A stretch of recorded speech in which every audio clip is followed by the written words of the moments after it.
Today I'm introducing two concepts. First, the idea of a building-body connection where health is impacted by the body through psychology. Second, being an approach to interior design called wellness design, where as designers we capitalize on the building-body connection to enhance wellness of building occupants. Design to enhance wellness is critical when we consider the vast amount of time that we spend indoors. In Western societies, people spend around 90% of their time indoors. Consider this prolonged exposure to indoors and combine it with stats on unhealthy buildings, we can see that addressing these design issues is critical for human health. This physical connection between building and human health is well established in scientific literature and is known as the sick building syndrome. The causes of sick building syndrome source from many of the physical systems in building, and through better engineering, the modern building design has addressed many issues, as we can see on the slide on the right.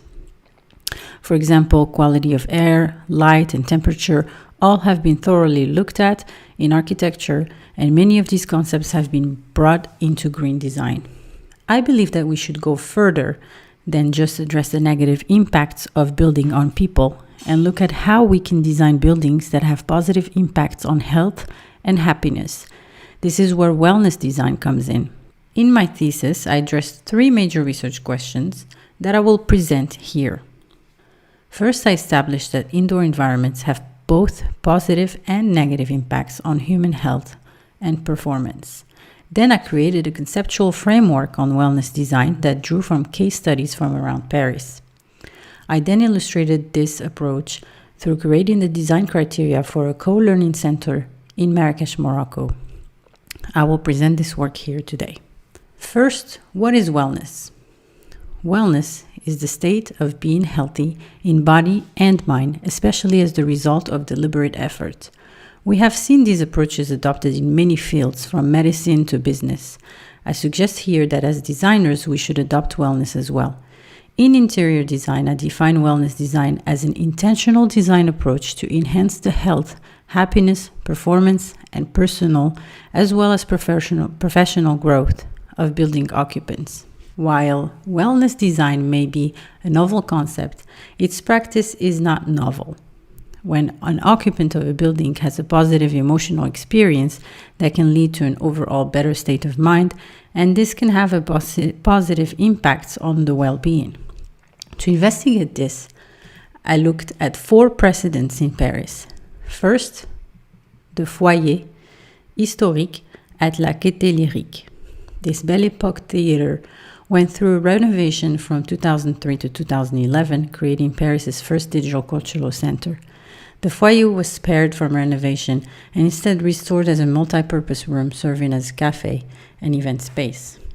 Space features natural lighting, visual pleasing environment, unique ambiance, and community. Elements of contemporary furniture that are light and simple combine nicely with the grandiose architecture. This space provides wellness in a multiple of ways. One is that the large windows provide a view to the exterior, but the view is not distracting as it is not on the ground level. The light keeps people grounded in the time of the day and the conditions outside. While the furniture and flooring are simple, this historic decoration of the interior walls and ceilings provide visual stimulation while thinking. The social aspect of the space gives people the ability to work in groups or alone. So the things that I learned from this precedent is that natural lighting can be an interior feature. Spacious volumes and historical decorations is sensory pleasing. Having a strong sense of community also enhances the interior. There is an authenticity with the place that lends it to importance. My next precedent is the Microsoft campus in Paris, which houses nearly 1,500 employees and has underwent a major renovation in 2018. The architects were challenged to manifest the workplace cultural transformation taking place around the world that Microsoft wants to provide the technology for. The implementation of collaborative working environments goes beyond technology used, but has a major impact on the organization of office space. Offices are evolving towards multi-use, modular, and open spaces, creating workplace settings within the Microsoft campus that can support the diversity of workplaces with the aim of allowing any form of collaborative work to flourish. Collaborative work environments lead to a strong sense of community and productivity while reducing the footprint of the office. Strategies included providing multiple working environments along with flexibility of office space by leveraging technology. With no assigned work areas, people navigate this space and work in multiple locations based on the type of work and personal mood. The communal approach does not give much place to store personal effects, and to address that, lockers are available for the laptops at the end of the day. The next precedent is Le Tribunal de Justice, which is entered at the ground floor level through a 6,000 square meter piazza on the Avenue de la Porte Clichy. Inside, there are 2 volumes of spaces. The first volume is a 27-meter high pedestal to the rest of the building. Then there is a vast concourse. These are fully visible from the exterior through a glazed facade. This gives the building an ease for orientation as one can see most important places throughout the building. The Tribunal de Justice is entered at the ground floor level from the piazza into the monumental public lobby. This is where a wellness of the building users is highlighted in the form of clear circulation. It is simple for the flow of visitors, and employees are greeted and directed to the correct locations.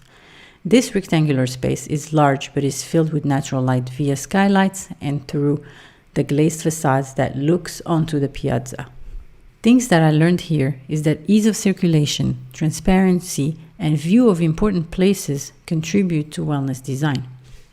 My next example is the Paris College of Art, which is an international college of art and design located in Paris. It is housed in a multi-story building. A major architectural feature of this building is its atrium. Located at the entrance, it gives a first impression for visitors of the building, but also a location for hallway interactions, a rendezvous point, and a living gallery of the work created on the campus. The major feature of the atrium is the extensive natural lighting. The covered glass roof structure, along with the floor-to-ceiling curtain walls, leaves most of the area naturally lit. The atrium is a living place that changes over time due to the gallery's nature of the walls. It is also a central focal point of passage for all traffic within the building. All halls lead to the atrium before heading out to the streets. In this way, it serves as a private front porch for the school. This leads to a sense of community. From these examples, I have drawn 4 major design considerations I want to take into the coLearning center that I'm designing, which I will apply wellness design concepts later in this presentation. The first one being a grand lobby with ease of circulation and visibility of the building from the entrance, like at the Tribunal de Paris. The second one being the central focal point in a living area that serves as crossroads for social interactions, like at the Paris College of Art. The third being a flexible and assigned work areas that vary to allow for a variety of styles of work, like at the Microsoft France campus. And lastly, an authentic design and decoration that instills meaning of place into the building, like at the Gaîté Lyrique. From my research, I have distilled some guidelines for wellness design. I have broken these guidelines into 5 major categories. While this list is not conclusive, it is a framework to use when designing for wellness. The first approach is instilling meaning into place.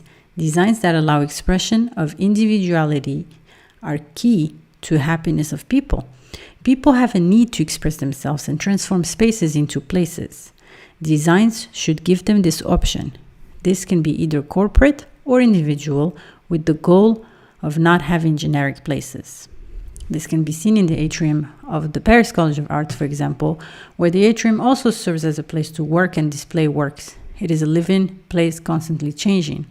Another interesting concept is using paints, the creating whiteboard wall. This gives people a place to work, but also can lead to become interesting office doodles. The second approach is privacy. The design approach is the opposite of the current trend of open workspace. I think there are benefits of open workspaces, But there are drawbacks, and one big one is that they do not provide privacy. Privacy is a human need. In the US, we even say there's a right for privacy. In workplaces, you need to provide privacy as it gives people a refuge, a place to concentrate, which is very important. This privacy can be made without giving everyone a private desk. For example, having a semi-private work area can accomplish the balance people are looking for. This example from La Guettelerik shows that there can be a good balance. Also, you can distinguish between visual privacy and auditory privacy. Workspaces that provide some acoustic shielding, like the glass box, can be a useful way to provide a sense of privacy in an open floor plan. Social spaces are also needed. This is where the open office is king. You want to foster hallway interaction and a sense of community. This can be done with the water cooler, for example. It also gives places for informal meetings. Workspaces must also be flexible and allow for work all over. And this can be done with technology that gives people access to file software. It is necessary to provide meaningful change and sensory variability for people. This means there should be an interesting visual environment. I look to take the concepts of wellness design and apply them to a novel concept of coLearning. coLearning is inspired from co-working and can have a major implication to the future of education, especially the global reach of universities. At its core, coLearning is a center of support and education that complements online learning. While coLearning centers may not offer degrees or certificates, they are a school in the sense that they provide the physical campus and benefits of learning environments to the students who are enrolled in an online program. In this way, a coLearning center can offer an education from world-leading institutions through online delivery of those institutions and supplement learning through personalized support of the student. coLearning can be seen as a natural evolution of learning, which has adapted and changed over time with advancements in technology. Traditional learning, as we know it, was heavily influenced by advancements of technology. Today, with technology changing so fast, there is a real opportunity to innovate how students learn. That can lead to effective and scalable learning to open opportunities globally. Teaching is something that has changed, but today we see three major methods. The traditional classroom, where lectures are delivered to students taking notes, and the other extreme, which is the online learning, where students are isolated to watch videos, recordings of lectures from home. A newer approach is through flipped classroom, where lectures are watched online and the classroom is used for engaging work with the professor. coLearning builds off of flipped and online learning, allowing the students to learn from online coursework but get the support and interaction with highly knowledgeable professors in the study hall. coLearning has a market potential because it addresses many of the issues with online education, which is students who have trouble engaging and high failure rates. coLearning leverages the flexibility of online learning, but gives the student a place and support that they will not find at home. The real truth is that traditional and online learning are not very personable. coLearning offers a student the chance to develop a meaningful academic relationship with peers and professors by using technology where it works and using physical places where they work. Furthermore, as learning becomes more social, it also becomes more passive. The most active learning would be private, one-on-one tutoring, but we cannot all have our own personal professors. coLearning allows for a new model of highly active learning in a social way. On the surface, coLearning can be seen as a support service for the student. Student life, academic advising, extracurricular activities, and community. However, coLearning goals should be for the top corner of the chart. It should be an active social learning. coLearning may be able to achieve this through wellness design approaches that are used to create a social space that highly enhances productivity and well-being. The challenge with the co-learning model for the students is that it is highly individualized and each student may be in different universities, classes, and levels. While there is a social aspect in that the students learn in the same place, they all have individual experiences creating challenges. The closest analogy of co-learning is working out at a gym. The co-learning model is really a coaching learning model. In this analogy, students are coming in to do their workouts. Each student is working towards an individual goal. There are opportunities for group learning, individual instruction, and self-learning with the goal of a comprehensive workout. Students need to have a workout routine and follow progress with support from the staff in developing effective strategies to learn. Why not go for a run on your own? Well, of course, that is possible. That's online learning. However, the gym offers you a community and an environment that keeps you motivated. That's co-learning. The co-learning place I'm designing is located in Marrakesh, Morocco, in a new high-end mixed-use development named M Avenue. Beside the campus, the location will have 5-star hotels, apartments, offices, a museum, restaurants, a spa, a clinic, and shops. There is a benefit of being located in a highly desirable place in that for students, the co-learning center is not just a place to learn, but a lifestyle they are buying into. The location combined with design gives the center importance and legitimacy. The school is located at an anchor site on the avenue that runs between the current Four Seasons Marrakesh hotel development to the south and further high-end development to the north. This is the view from the campus main facade. The area is surrounded by a pedestrian-oriented mixed-use development. In the upper floors, there are hotels and apartments. The lower floors are shops.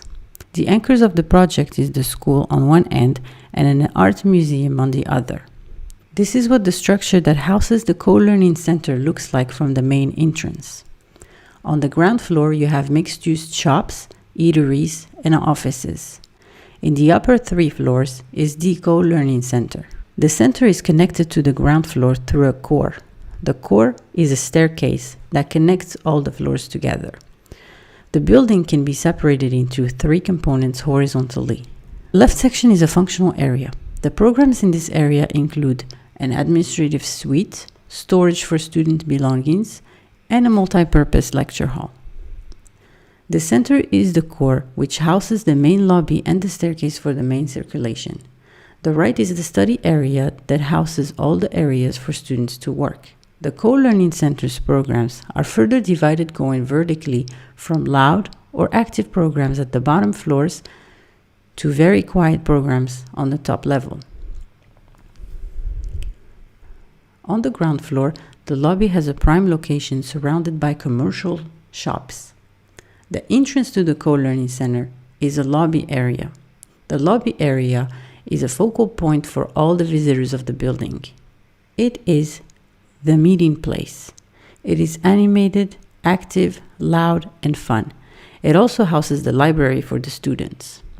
Moving upstairs to the most animated part of the building is the first floor. The first floor is the students' floor. In the functional area are the students' lockers. In the study area are open places for individual study in small groups. In the gym analogy, this is where you would go after check-in. At your locker, you pick up your equipment and then go into the main floor for working out.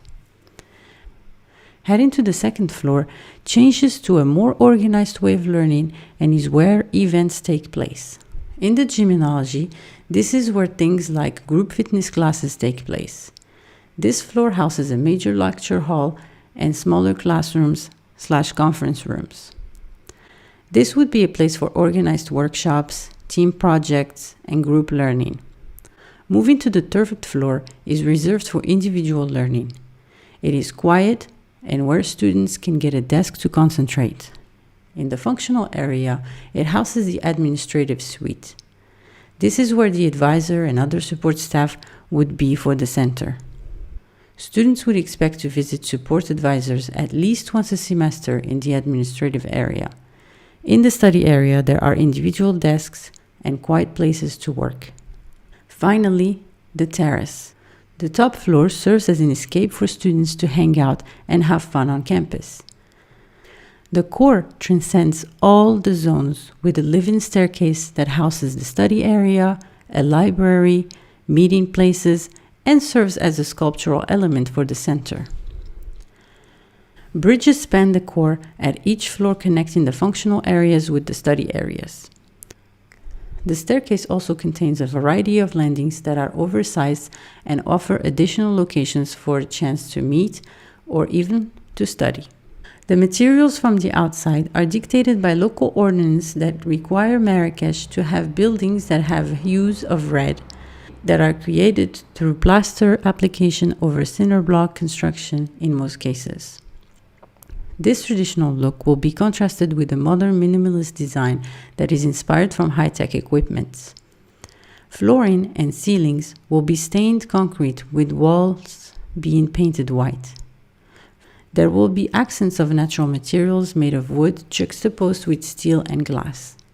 The look is meant to be modern but also designed to be calming. To illustrate the design choices, we will follow the daily life of a student at the center. Here, at the ground floor, this will be the first interaction for the student with the center. The student is showing up to some kind of check-in station and verifying access. This is logged along with exits so the students can keep track of hours spent at the school. There are 2 entrances to the building. However, the back entrance is a service entrance.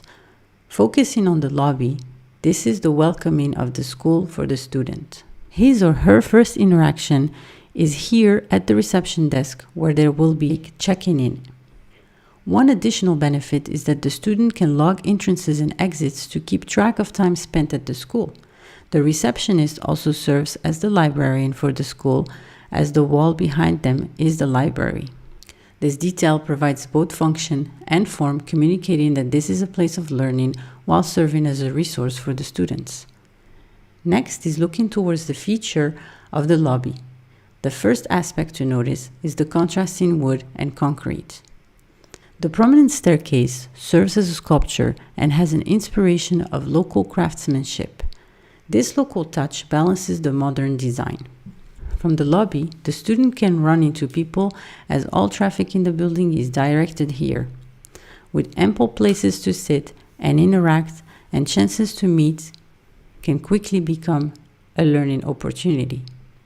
The elevator is hidden away in the back corner and the user's eye is directed towards the staircase.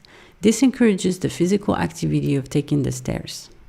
Taking the stairs up, in between each floor is an intermediate landing that serves as a place to congregate and study as well. Each have their own character. The landing between the ground and the first floor offers a nook in the library to read a book you found. If you want a more private study, you can work at a standing desk that faces out over the railing, looking out the back windows of the building. Moving on to the first floor, the first place located directly to the right is the locker room. When arriving, students can go to the locker room where they can store learning materials as well as retrieve learning materials. While it may be a small piece of the building, it is the student's piece. The room has 2 large curtain walls that let natural light in and provide views to the outside. The students then will look for a workstation. There are a variety of styles of workstations: private, semi-private, cafe, etc. In the learning area, there are highly skilled tutors who are familiar with the programs. These tutors are available for on-demand learning troubleshooting. Tutors are also available for longer booked one-on-one training sessions. These tutors will be broken up in a specialty group. Privacy can be introduced without the creation of offices through nooks that have a table and blackboards for the student to study in a small group or without major distractions. On campus, there are a group of research professors that provide on-campus supplemental learning experiences that would normally be found on an in-person campuses. These would be experiences like research collaborations, independent studies, and office hours. These professors would also provide on-campus assistantship for the students to enhance learning outcomes. Moving on to the second floor, we come across a perched landing in the staircase that would have a view to the outside from the back. This area could provide a meeting place to discuss, hang out, and talk with your peers. Leaving the second floor, this area is made to create a hallway conversations where people stop and interact. The circulation all concentrates to the core of the building, making it a lively area and instilling a sense of community. Moving on to the second floor, the learning changes to the organized structure of classrooms and lecture halls. The lecture hall has a flexible space that can be cleared out to create an open area. This space is flanked by 2 curtain walls. Being on the second floor, it is high enough from the street level traffic not to be distracting while allowing for light to fill the space. Moving on to the individual classrooms. This is a place for team workouts. The idea here is that you can get a space that you can discuss and study together. Also, it will be a place for workshops. These rooms are furnished with flexible tables that can detach and reconfigure based on your need. Moving on to the third floor, the ambiance is very different than the rest of the building. It is meant to be a quiet and feel far away from the action of the lobby area. The third floor shares its space with the administrative suite that houses the advisors and director. Students are following a learning plan that is developed with highly trained instructional designers that create a learning plan for each student tailored to their needs. Students then log progress into a system that tracks the students' daily work. Each semester, there are counseling services to revisit the learning plan and to tailor any changes. Finally, we find the terrace, which is meant to be an escape from the rest of the building. It has an outdoor seating and a basketball court. Here, the students should feel free as if they left the building. It is a refuge and a place to hang out with your peers. The long section shows the circulation within the building. While there is an elevator, the stairs are the main source for circulation. In this work, I presented wellness design and applied it to a coLearning center. The major takeaways from my work is simple. Excellently designed workplaces lead to happy workers and better productivity. Well-designed schools have better performances by the students. And better designed hospitals lead to more effective healing environments. This connection between the environment and the wellness of the individual is critical and a real opportunity for designers, and I hope you all consider wellness in your future works. Thank you.